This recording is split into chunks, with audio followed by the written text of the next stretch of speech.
જો તમે ITI pass કર્યું છે અને સરકારી નોકરીની શોધમાં છો તો આ વિડીયો તમારા માટે. ગુજરાત રાજ્ય માર્ગ વાહન વ્યવહાર નિગમ લિમિટેડ દ્વારા ભરતીની જાહેરાત કરવામાં આવી છે.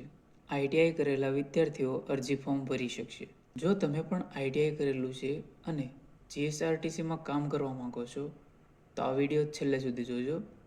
આ વિડીયોમાં આપણે ભરતીને લગતી તમામ માહિતી વિશે વાત કરીશું.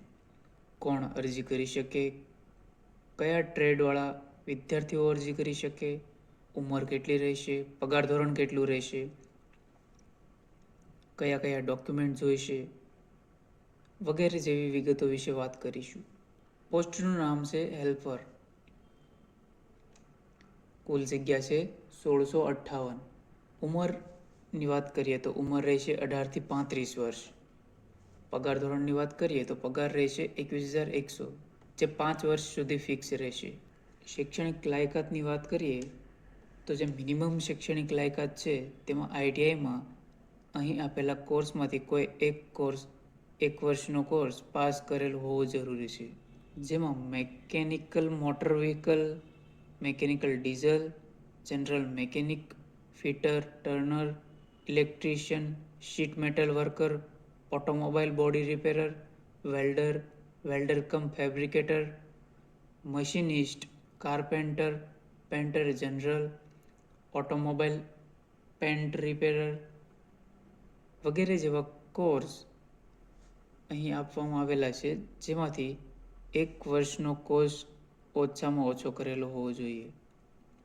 વધારાની શૈક્ષણિક લાયકાતની વાત કરીએ તો સરકારી અથવા અર્ધ સરકારી જાહેર સાહસ એટલે કે પબ્લિક અંડરટેકિંગ અથવા કોઈ પણ પ્રાઇવેટ લિમિટેડ કંપનીમાં લઘુત્તમ શૈક્ષણિક લાયકાતમાં દર્શાવેલ ટ્રેડમાં એપ્રેન્ટિસશીપ પૂર્ણ કરેલું હોય અને તે પાસ કર્યા અંગેનું એનસીવીટી એટલે કે national council four vocational training અને જીસીવીટી એટલે કે ગુજરાત કાઉન્સિલ ફોર વોકેશનલ ટ્રેનિંગનું પ્રમાણપત્ર અને માર્કશીટ હોવી જરૂરી છે.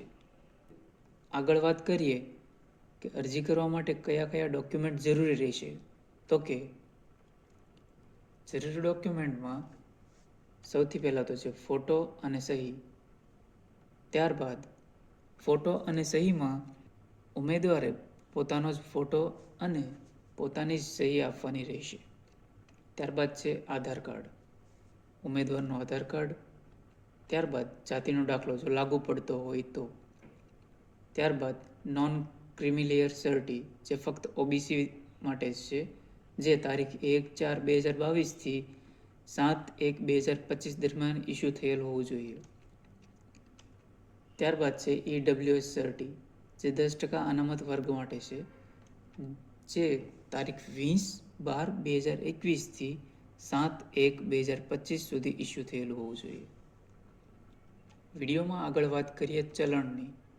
પરીક્ષા આપવા માટે જો તમે જનરલ કેટેગરીમાં આવો છો તો તમારે 300 પ્લસ જીએસટી પે કરવાનું રહેશે અને જનરલ સિવાયની અન્ય કેટેગરી માટે ₹200 પ્લસ જીએસટી પે કરવાનું રહેશે.